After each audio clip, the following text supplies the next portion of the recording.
நஹ்மதுஹு வ நுஸல்லி அலா ரசூலிஹில் கரீம் அம்மா பஅத். கபருடைய செய்திகளை நாம் தொடர்ந்து சொல்லிக்கொண்டே வருகிறோம்.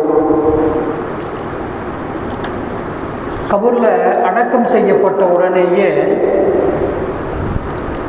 இந்த உலகத்தில் எப்படி ஐம்புலன்களோடு நாம் இருக்கிறோமோ அந்த ஐம்புலன்கள் அங்கே கொடுக்கப்படுகிறது அப்படிங்கிறதுல நாம் ஹதீதுகளில் பார்க்கிறோம். ஒரு ஹதீதில் சொல்லப்பட்டது, ரூஹு வாங்கிய உடனேயே நல்லவர்களாக இருந்தால் இல்லியூன் என்று சொல்லப்படக்கூடிய சொர்க்கத்தின் பக்கம் அந்த ரூஹு எடுத்து செல்லப்படுகிறது. தீயவர்களாக இருந்தால், இறை நம்பிக்கை இல்லாதவர்களாக இருந்தால் அவர்களுடைய ரூஹு சிஜ்ஜீன் என்று சொல்லப்படக்கூடிய நரகத்தின் பக்கம் எடுத்து செல்லப்படுகிறது என்பதை நாம் ஏற்கனவே சொன்னோம். அந்த நேரத்தில் அந்த பார்வை, அவனுடைய பார்வை இருக்கு, அதை பின்தொடர்ந்து செல்லுகிறது அப்படின்னு சொல்லிட்டு பெருமானார் ஸல்லல்லாஹு அலைஹி வஸல்லம் அவருடைய அந்த ஹதீஸிலே நாம் பார்க்கிற செய்தி. அதே போல இன்னொரு செய்தியை நாம் என்ன சொன்னால் நம்ம பார்த்தோம், அவனுடைய சிந்தனைகள் அங்கே கொடுக்கப்படுகிறது, அவனுடைய மூளை அங்கே வேலை செய்ய ஆரம்பித்து விடும் அப்படிங்கிறத உமர் ரலியல்லாஹு தஆலா அவருடைய கேள்விக்கு பதிலாக பெருமானார் ஸல்லல்லாஹு அலைஹி வஸல்லம் அவங்க சொன்னாங்க அப்படிங்கிறத பார்க்கிறோம்.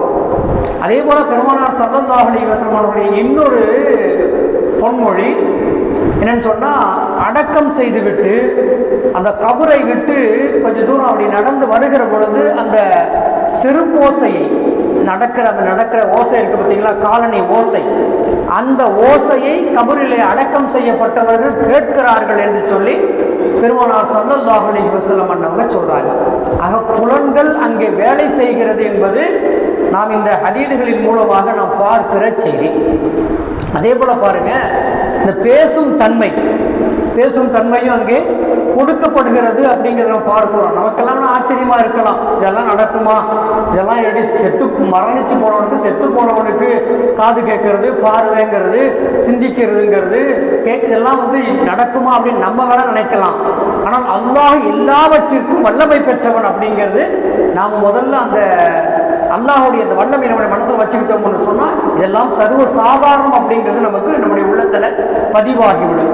பாருங்க, பெருமானார் ஸல்லல்லாஹு அலைஹி வஸல்லம் அவர்களுடைய ஒரு பொன்மொழி, ரசூலுல்லாஹ் சொல்றாங்க, இதா ஃபரக மின் தஃபனில் மையித்தி, ஒரு மையத்தை அடக்கம் செய்யப்பட்டு விடும் என்று சொன்னால், அடக்கம் செஞ்சு முடிச்சாச்சு, இப்போ சொல்றாங்க அப்படி அடக்கம் வக்கஃப அலைஹி அங்கு நின்று, ரசூலுல்லாஹ் சொல்றாங்க பாருங்க, அங்கு நின்று இஸ்தக்ஃபிரு லிமையித்திக்கும், நீங்க உங்களுடைய அந்த மையத்துக்காக வேண்டி துஆ செய்யுங்கள், பாவ மன்னிப்புகள் சொல்ற வார்த்தை என்னங்க, அந்த மையத்துக்காக வேண்டி நீங்கள் பாவ மன்னிப்பு கேளுங்கள் என்று பெருமானார் ஸல்லல்லாஹு அலைஹி வஸல்லம் நம்ம சொல்றாங்க.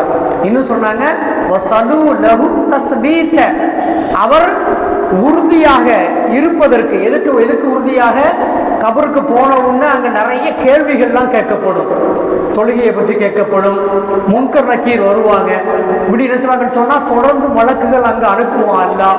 உலகத்தினுடைய இந்த காரியங்களை பற்றி எல்லாம் சில கேள்விகள் எல்லாம் கபரில் அங்கே கேள்வி கேட்கப்படும். அப்படி கேள்வி கேட்கப்படுகிற பொழுது இவர் உறுதிப்பாட்டோடு இருக்க வேண்டும், தடுமாறி விடக்கூடாது. அங்கே அந்த மலக்கை பார்த்தவுடன் மலக்குடைய நிலைகள்லாம் ஹதீஸ்களில் சொல்லப்படுகிறது. இன்ஷா அல்லாஹ் நம்ம அந்த டைம் கிடைக்கும்போது சொல்லுவோம். அன்பிற்கினியவர்களே, ஆக அந்த நிலையில் அவர் தடுமாறி விடாமல் இருப்பதற்காக வேண்டி, கேட்கப்படுகிற கேள்விகளுக்கு சரியாக பதில் சொல்லுவதற்காக வேண்டி, நீங்கள் அந்த கபரில் இருப்பவர்களுக்காக வேண்டி நீங்க துஆ செய்யுங்க. எங்க கபரில் போய் அடக்கம் செஞ்ச உடனே அவர் கபருக்குடைய அருகாமையில் நின்று அவருக்கு பாவ மன்னிப்பை கேட்டுட்டு அவருடைய அந்த உறுதிப்பாட்டுக்காக வேண்டி நீங்கள் அல்லாஹ்விடத்திலே துஆ செய்யுங்கள் என்று பெருமானார் ஸல்லல்லாஹு அலைஹி வஸல்லம் அவங்க சொல்றாங்க.